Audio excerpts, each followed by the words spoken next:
If multiple realities exist where we made different choices, can we be aware of the spiritual mechanism that leads to one outcome versus the other? What mechanism makes this work between different selves? So this is where the idea of free will really comes into play here. It is what you would consider to be your free will that allows for you to select different parallel reality experiences that you would describe as different outcomes. So we'll talk about it like this. Free will comes from the activated middle self. We'll talk about you as if you're a trinity because you sort of are. So you have many selves, personally speaking. We're not talking about different parallel yous in the way that many of you think. We're talking about the multidimensional nature of your personal consciousness. You could divide that multidimensional nature into three levels: higher self, middle self, lower self. You're familiar with the idea of the hexagram, what is sometimes called the Star of David, the two triangles, one facing up, one facing down, and they converge. And in the middle of these two triangles, you have what you call the hexagon, the hexagonal structure. So this is how we would describe your middle self. Your middle self is the intersection of the higher and lower selves. This is the personal you. This is the you that you experience yourself to be. You are in the center of these two interconnected triangles. The triangle facing down, the one pointing downwardly, you could say that this represents your higher self descending down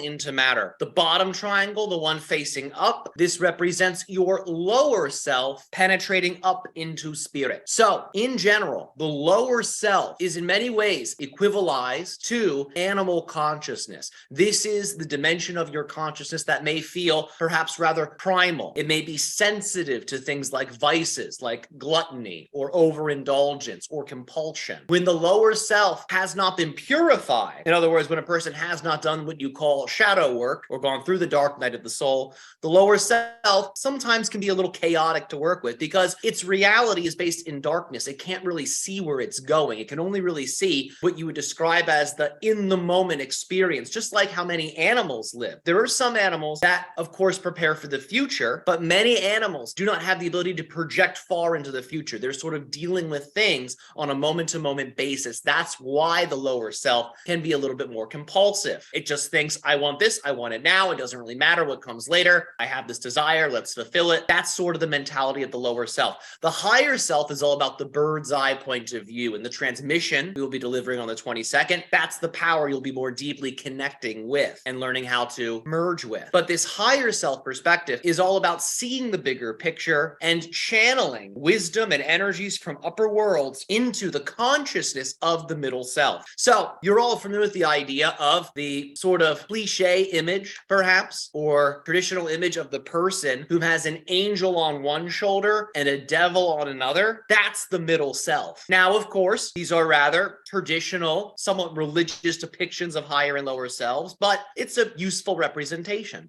So it is the middle self that has the ability to utilize free will, if it has been activated, that enables the middle self to either listen to the angel or to listen to the animal. And depending on which, you could say, voice they listen to, which path they pick, a certain outcome will be achieved. A certain manifestation will be created. So in some people, the free will consciously has not been fully activated. You all have free will in the sense that you're all choosing on a multidimensional level each and every single thing that occurs, whether you're conscious of it or not. Each thing on a certain multidimensional level is chosen. But to the middle self, there is a great deal of ignorance with respect to this idea. And that's not a bad thing, because it is that experience of ignorance that is over time dissolved that you translate as a person waking up, a person becoming more conscious, and a person learning how to really embody the nature of their soul on earth. So that ignorance is not a curse. It's like weight training. That's the weight of resistance that helps you to gain spiritual muscle. So as a person becomes more conscious, they become more aware that they're actually receiving influence or communication from the upper and lower realities, from the higher self and the lower self. When they become aware of that communication, they are then more capable of making an informed decision.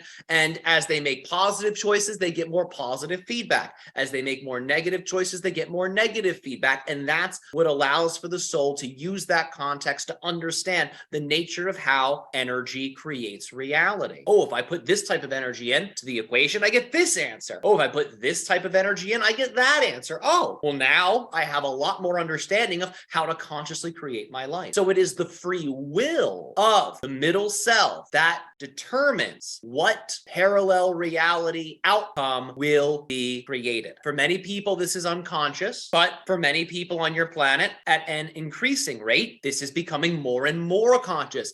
The consciousness related to free will is created through experience. For at a certain point, a person begins to wake up. At a certain point, the energies, the karma, you could say, that a person has accumulated will become so vibratory in nature that it starts to literally wake their consciousness up. It wakes their middle self up like an alarm clock. This is why in many of your spiritual traditions, it is said that at a certain point, you all wake up. At a certain point, you all ascend. Might not be in this lifetime, might not be 3 lifetimes down the road, linearly speaking, but at a certain point, all beings ascend, all beings wake up. And this is because at a certain point, all beings will have gained enough experience, which enables them to have accumulated enough energies that vibrate at a fast enough frequency that it begins to wake their consciousness up. So it's experience that creates that awakening effect within a person. And it is the free will used consciously or unconsciously that determines what the outcome or future-based parallel reality experience will be for that particular individual.